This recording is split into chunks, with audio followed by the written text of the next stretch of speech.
Rise, shine, give God the glory, glory, rise, shine, give God the glory, glory, rise, shine, give God the glory, glory, children of the Lord.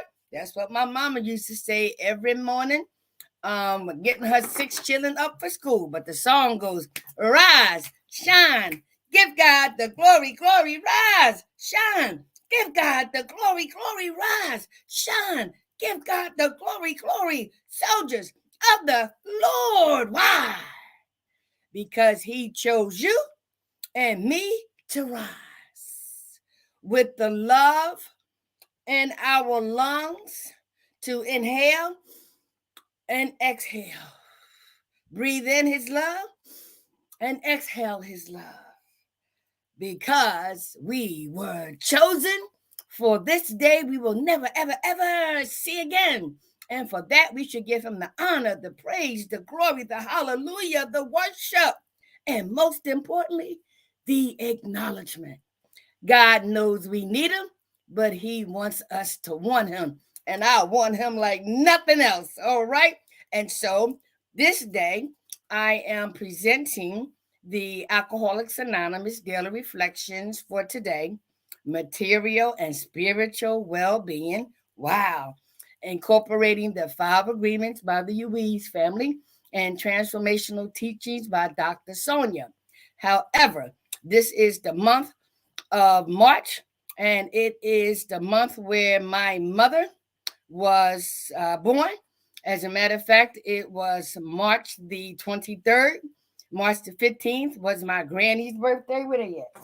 Right? So listen. Here go my granny. Here go my mom in her wedding dress and all. I love my family, okay? And so, but also during the month of March, I'll be presenting my second Zoom presentation, Free to Hope platform, from recovery, emerge, enlighten, to give hope to others, help others prosper equally. So that'll be March the 23rd on her actual birthday from 8 to 9 p.m. to talk about my journey and your journey to transparency and authenticity. Why? Because I don't look like what I used to. 33 years ago, underneath a parked car in the streets of Philadelphia at 3 o'clock in the morning. Severe addiction, getting high, doing all kind of sexual favors for my own stepson. I'll tell you the rest after I introduce my testimonial song that I do not own the rights to, but is dedicated to my mother. I will always, for the month of March, play a song for her. I always love my mama. So it is a gospel song Mama used to sing, and it is by Doris Mortare. All right, so let's go. Open up your spiritual ears, open up your spiritual eyes, and listen to the spiritual words, Mama.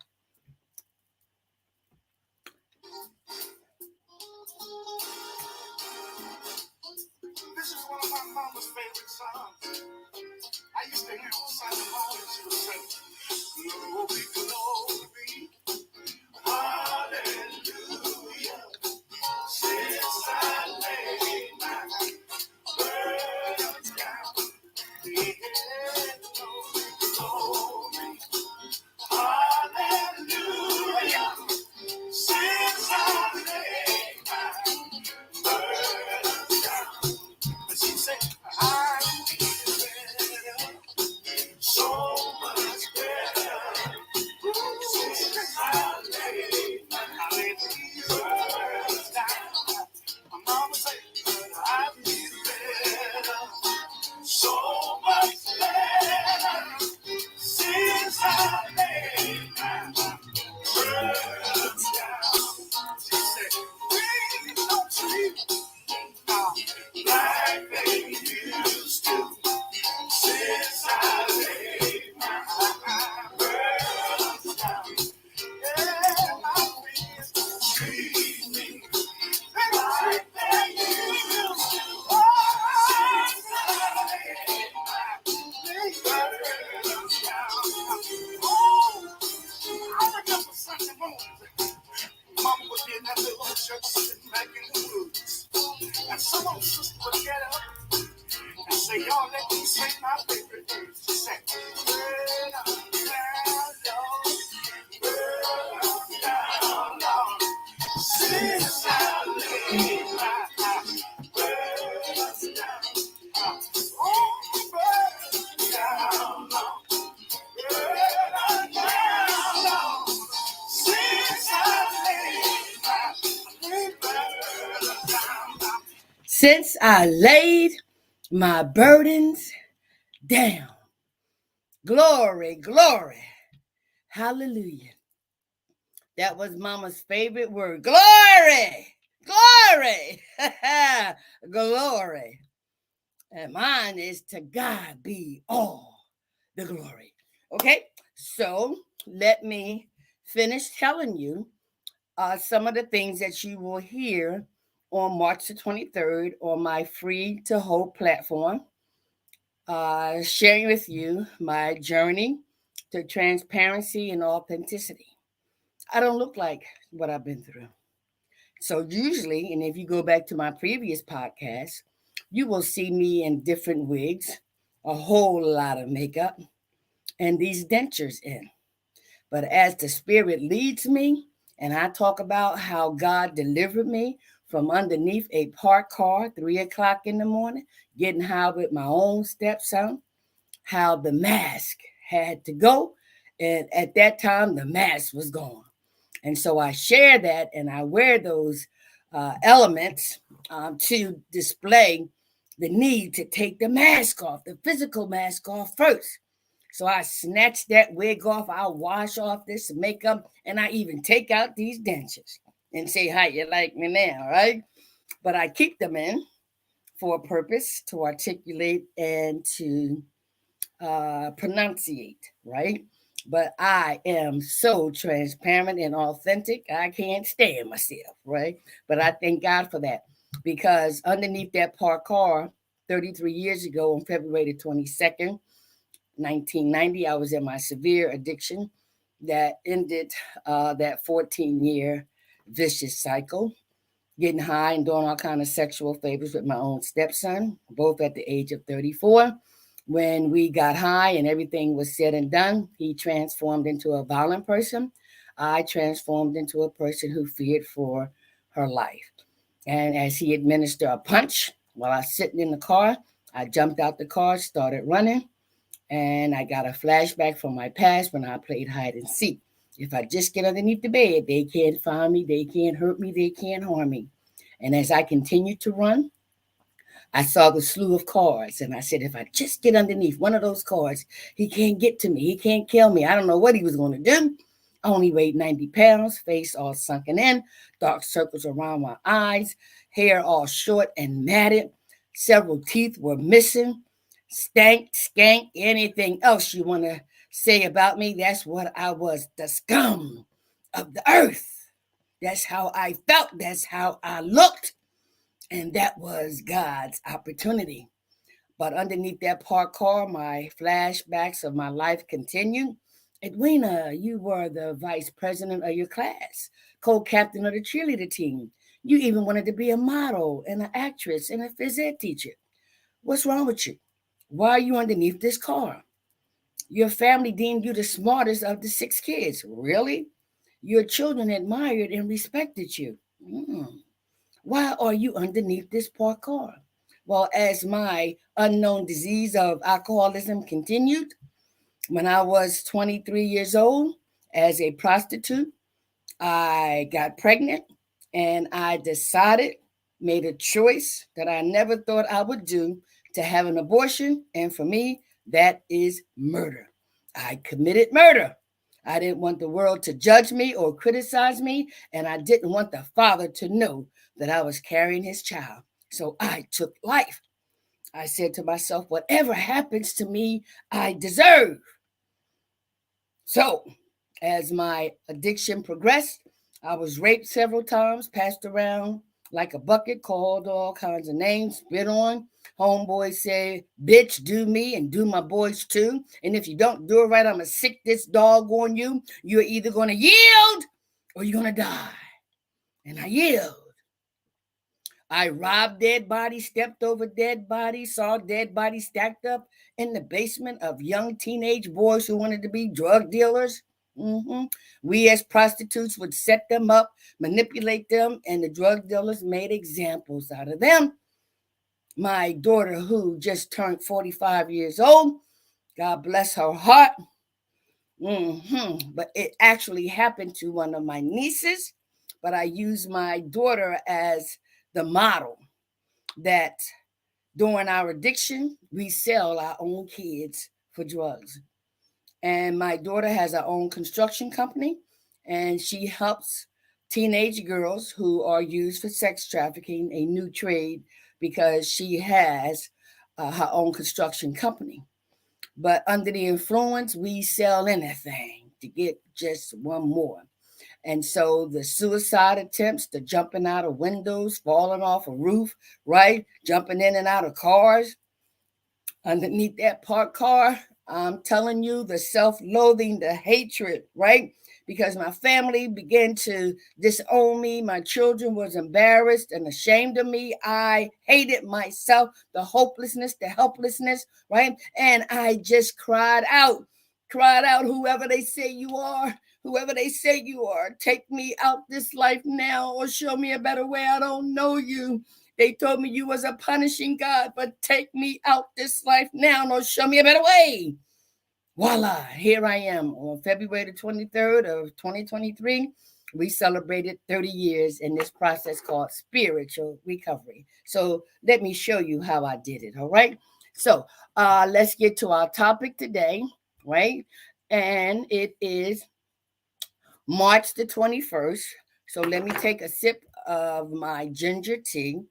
Right, here we go. I'm so proud of myself. See, in recovery, you get to practice discipline, you get to practice consistency, and I've been doing good. I have about a year and a half of making up my bed every morning. I have about uh, 4 months of just drinking one cup of coffee, and that's why I drink ginger tea.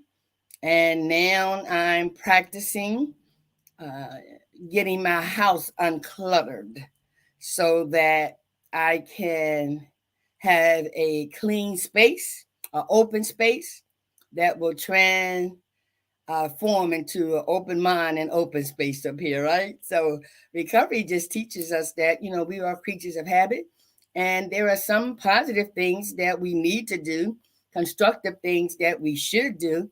And when we have the honesty, the open mindedness, and the willingness, we get it done.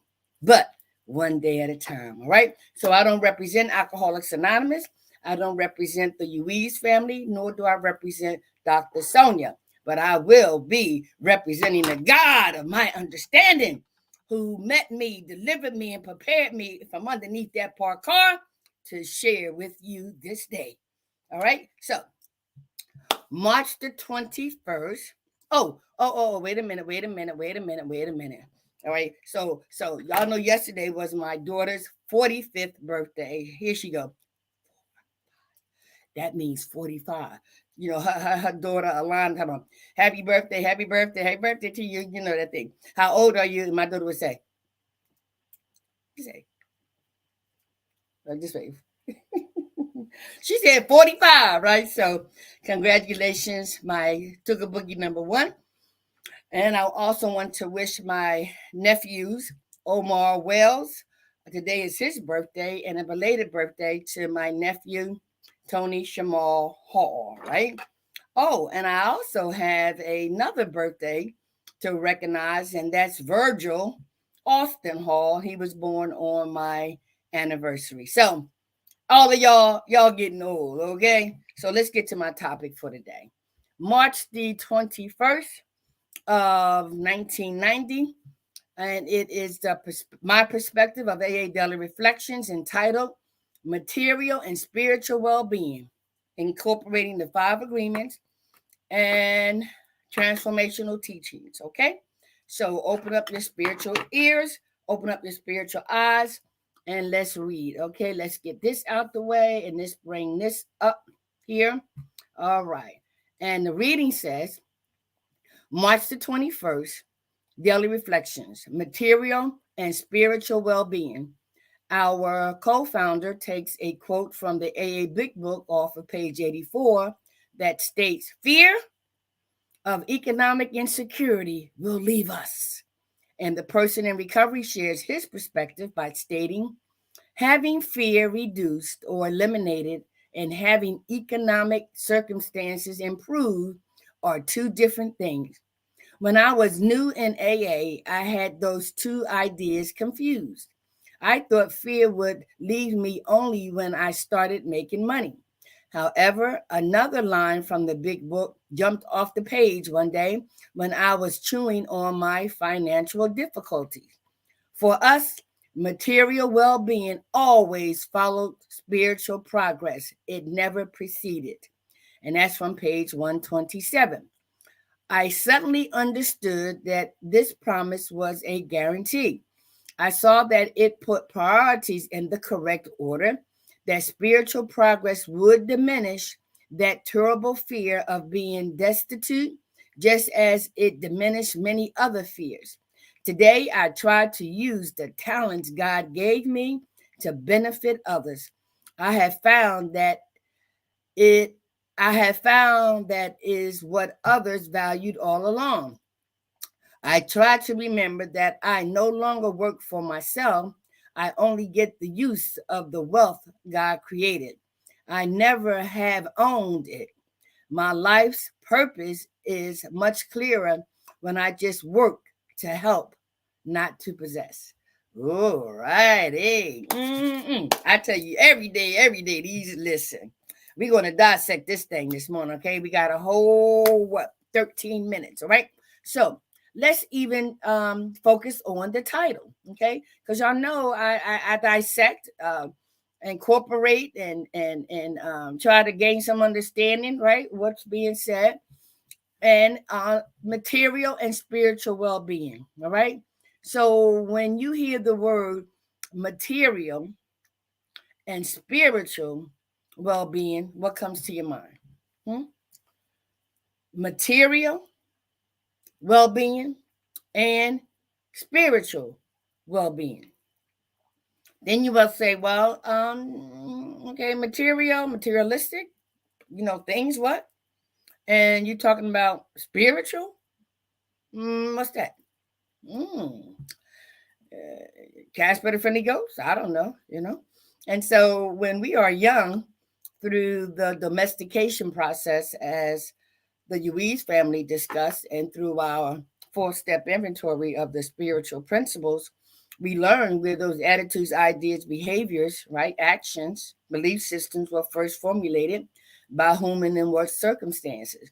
So the spiritual thing, we heard about religion, right? And never heard about the spiritual things, right? Okay. So material and spiritual, and here's the hit: well-being. Well-being, right? And so we are, as Donald Lawrence says, we are not natural beings having a spiritual experience. We are spiritual beings living and walking this natural experience on earth called life, right? And so it does include the physical and it does include the material, right? But let's see how our co-founders dissect it, right? Okay. So the next, he says, fear of economic insecurity will leave us. Fear of economic insecurity will leave us. We can relate to that, right? How many of us, if not all, worry sometimes that we don't have enough for this and this is going to happen? They're going to take my house. I just got a notice in my mail, I haven't been able to pay my mortgage because I lost a couple of contracts. But guess what? Fear of them taking my house and economic insecurity will leave us, and it has, because I know that there are some other steps that I can take to prevent it. So I'm not worried, but that took a while, right? And so I don't know about you.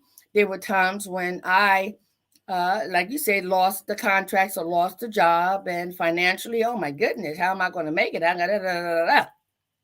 By me going to my 12-step meetings every day and reading positive things like this on a spiritual nature, I apply those spiritual principles to all earthly matters. Okay. So fear of economic insecurity will leave us. That's a guarantee. Let's see how, though. Okay. So the person in recovery writes, having fear reduced or eliminated and having economic circumstances improve are two different things.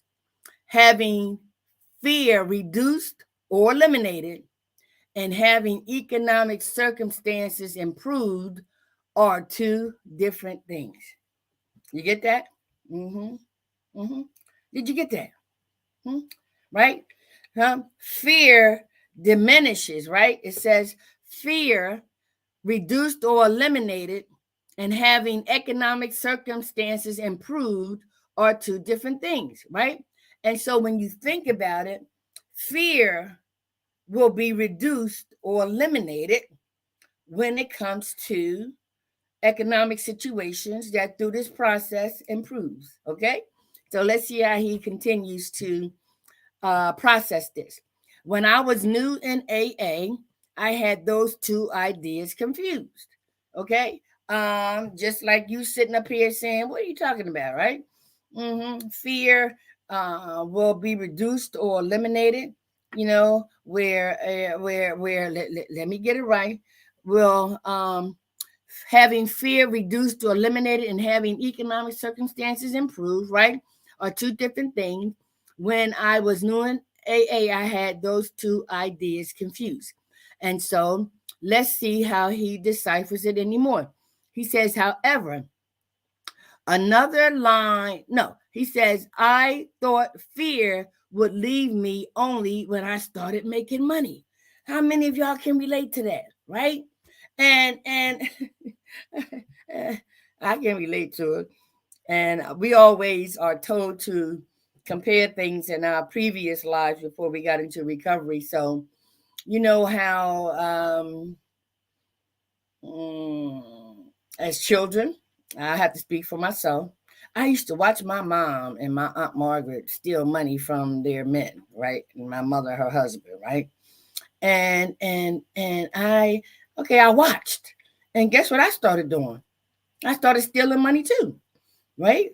And now in doing my research and going back in my history, they had fear of not having enough money for whatever reason. But my mother, I know, was for her children. So she had fear that she would not get enough money for the bills or for food, and she began to steal money. My aunt, right? She the one taught me about prostitution. You know. And um, as a result, she also showed me the ropes just by watching her. She didn't know, but she would always perform different acts and she would come back with all this money. All right. And so I understand during my history and my fourth step not to judge. Right. Okay. Then here it goes. It says here, however, another line from the big book jumped off the page one day when I was chewing on my financial difficulties. For us, material well being always follows spiritual progress, it never preceded it, right? Man, listen, I had to reread that. I had to listen to other people in recovery break that down because when we get money and we are happy and doing this, but guess what? It always leave us or it always run out, particularly during our addiction, right? Oh my gosh. And so the fear of not having, right? So you talking about the spiritual things, but guess what? We would also say in our addiction, Lord, just send somebody here with some more drugs, some more money. Oh, that's it. Bam. Somebody walks in with, all right, so I ain't got but a few more minutes because I got to make a run.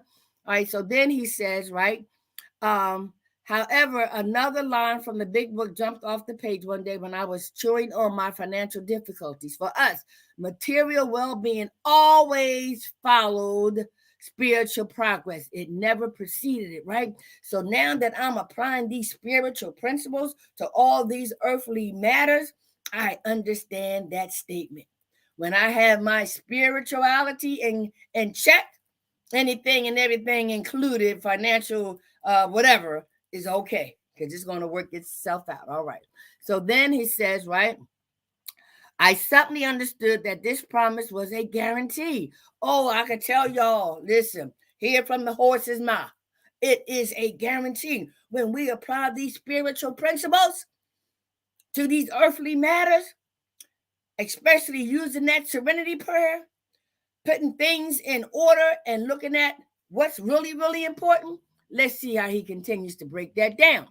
He says, right, I saw that it put priorities in the correct order, that spiritual progress would diminish that terrible fear of being destitute, just as it diminished many other fears. Okay. So listen, when that God of our understanding removes that obsession and compulsion, oh my God, oh my God, when he removed that obsession and compulsion through our fourth, fifth, and sixth, and seventh step, he can remove anything if we are willing to become